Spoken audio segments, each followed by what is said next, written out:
Aparat pemburu koruptor sedang jadi topik pembicaraan karena baik Badan Intelijen Negara maupun dan Polri selang hanya telah berhasil berhasil menangkap kita lihat bagaimana kelas kakap Polri juga tidak mau seperti apa. Perkenalkan negara tercinta kita, Indonesia. Pada tahun 98, Indonesia pernah mengalami krisis ekonomi yang sangat besar. Bahkan, seluruh bagian di negara ini merasakan hal tersebut. Dan sebagian besar akibatnya disebabkan oleh korupsi.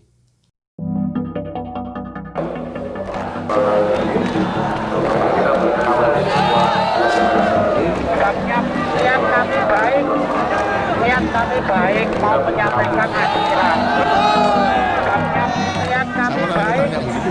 Niat kami baik mau menyampaikan aspirasi. Saya di dunia ini yang pantas pemimpin Indonesia ya, yang pantas jadi musuh saya cuma satu, Mas. Siapa itu? Pak Harto. Almarhum Soeharto adalah mantan presiden kita yang kedua. Dan pada waktu itu, beliau diduga telah melakukan korupsi besar-besaran. Dan semua kekayaannya sebesar 409 triliun diduga adalah hasil korupsi kepada negara kita. Dan itu termasuk ke dalam suatu korupsi yang sangat besar di dunia. Korupsi adalah tindakan seseorang yang memiliki jabatan atau kewenangan lebih tinggi untuk mendapatkan hasil kekayaan yang lebih dari kapasitasnya. Dan korupsi sebenarnya sudah terjadi cukup lama di Indonesia, sejak zaman kerajaan dulu di Indonesia, di mana para pejabat pada waktu itu meminta pajak dan upeti kepada para rakyat jelata, di mana pada waktu itu mereka tidak memikirkan bagaimana nasib rakyat jelata di masa itu. Tapi yang jadi aneh adalah rakyat jelata pada waktu itu juga menerima hal tersebut dan memang memikirkan bahwa hal itu adalah hal yang biasa. Pelaku korupsi atau koruptor sering diibaratkan dengan tikus berdasi. Kenapa? Karena mereka memiliki kesamaan, yaitu sering menggerogoti hak kekayaan yang bukan miliknya. Namun dalam kasus ini, mereka tetap memakai pakaian terhormat dan berdasi. Lalu seberapa buruk korupsi ini bisa merugikan kita? Afrika sebagai negara dengan kasus COVID-19 terbesar kelima di dunia.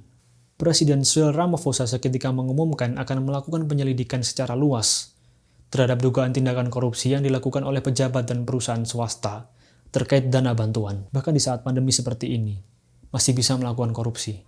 Dan Indonesia tentu juga memiliki kasus korupsi yang sangat banyak. Mulai dari EKTP yang kalian sekarang mungkin sudah punya, itu juga pernah terkena kasus korupsi. Dan kasus lain seperti BLBI, proyek Hambalang, semua itu sangat merugikan negara. Dan mungkin masih banyak lagi kasus korupsi yang tingkatnya kecil atau tingkat kabupaten atau kota yang kalian sendiri mungkin tahu bagaimana kasus itu terjadi. Yang kita nantikan bersama untuk segera dituntaskan tahun ini. Aparat pemburu koruptor sedang jadi topik pembicaraan karena baik Badan Intelijen Negara maupun Polri telah berhasil menangkap buron koruptor kelas kakap di luar negeri. Pada tanggal 29 Desember tahun 2003, mantan presiden kita Ibu Megawati mendirikan suatu lembaga baru yang bernama KPK. Tugasnya yaitu meningkatkan daya guna dan hasil guna terhadap upaya pemberantasan tindak pidana korupsi.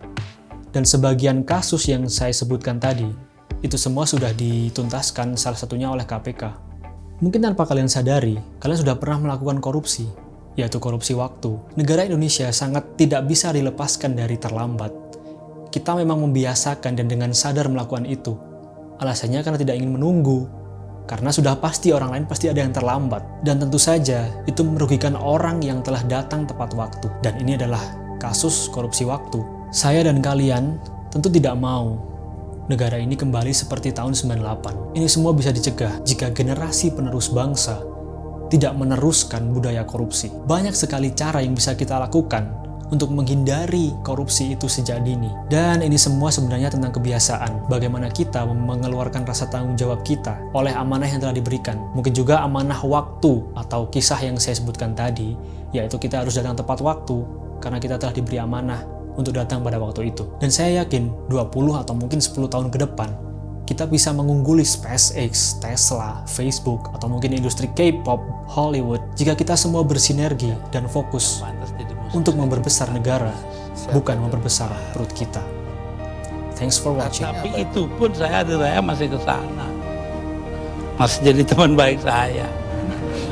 Artinya apa itu? Artinya saya nggak punya musuh dong di Indonesia.